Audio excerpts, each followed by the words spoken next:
The government was advised, I should say, by top health officials in November last year that MIQ was no longer justified. Yet the government continued for months with the controversial lottery system, and misery was caused. This information was only made public yesterday. It was reported first yesterday because the Health Ministry tried to keep it quiet from you and I. To discuss this, I'm joined by the National Party leader, Christopher Luxon. Good morning. Good morning. Good to be with you in the studio. Yeah, it's great to have you here. Your thoughts on this? Oh, look, I think the challenge here has been that MIQ has been pretty inhumane. It was a pretty poor system to start with. And the reality was the risk often was in the community, not at the border. And so, we don't get to see the information or the advice that the government gets, obviously, in opposition. It's great that you've got it, and I'll be very interested to see what Chris Hipkins got to say later on. Yeah, but so do you feel that the government has been trying to hide this information, the Ministry of Health? It took the Ombudsman to get it out. Yeah, look, I mean, we can go back through history and it's, you remember the times, I remember those months where we were actually advocating very strongly about saying, look, why is MIQ here? The risk isn't actually, at the border anymore. There was actually very few people coming through that were in MIQ that were actually COVID positive at the time. And we were calling for it, I think, through a petition at the time as well, saying we've got to end this because there wasn't really a plan and there really wasn't any justification for MIQ and how it was working. People were in some pretty tough situations, right? Yeah. And now we know, because you didn't have the numbers, right? Now we know the positivity rate, case numbers, was between 0.2 and 0.3% of returnees. Yeah. And you guys did do a petition, and you were roundly ridiculed for that. You were told that you were on the wrong side of science. You were told that you were going to give the country COVID for Christmas. Remember that? Yep. As a national party? Remember it well. Yeah. So what do we make of that now? Well, look, I just think, there's obviously a lack of openness and transparency, and it's a government that said that they'd be very transparent about it. I think the other challenge was then it just hung around forever, even if it was another 3.5 months after this that we still had it. And it was very obvious that we actually had even Omicron then in the community, actually not at the border.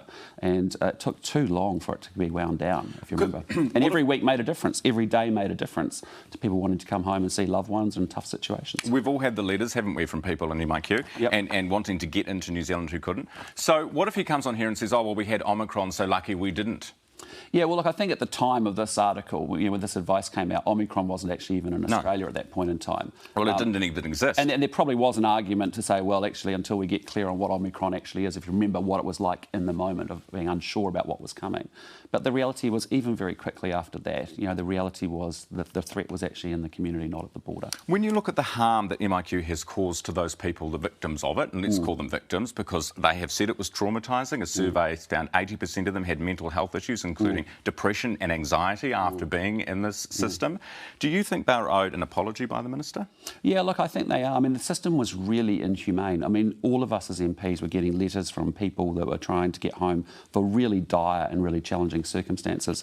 And there was real unevenness. There was no prioritisation of cases of what was important versus what was not important. So an apology, do you think they are owed compensation? I'm not sure about that. I'd want to know more about sort of, what we did or didn't know at the time and get a better sense from Chris Hipkins after he talks to you. OK, sounds like you're waiting on a bit of information from the Minister. Well, in fairness to us, we don't actually get all that advice. We don't see all of that advice. We have a view. We put our views forward pretty strongly.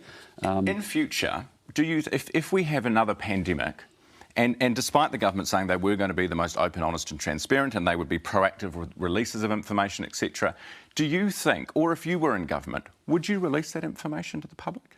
Well, look, I think you really wanted to build the case so there was high trust with the government. So you would have released these documents? I'd like to think that we'd talk very openly about it, where the situation was, and actually take the New Zealand people on that journey and explain to them what was actually happening. So you would why that action was there. You would proactively release memos like this as they came out, so that when you were making decisions, people could see why.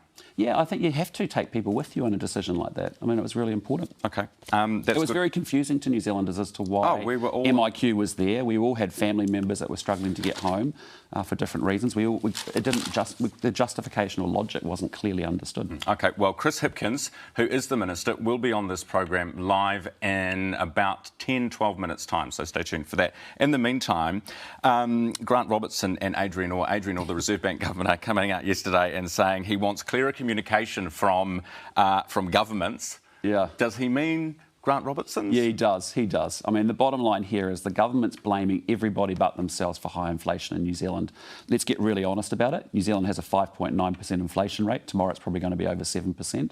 Australia's got the same global pandemic challenges, the same supply chain issues. They're at 3.5%. Prime Minister was in Singapore yesterday. They're at 2%. She's going to Japan. They're at 1%. So you're reading between the lines here. Adrian Orr is saying to Grant Robertson, without actually directly saying it, trim the fat, mate. Absolutely, because he's saying it. The OECD has said it to New Zealand some months ago, and the National Party, since I've become leader, have been saying it for the last 5 months. Hey, listen, you've got to rein in that government spending now. Do you know what's because if you don't, it's going to drive domestic inflation, which it's doing. Do you know what's kind of interesting?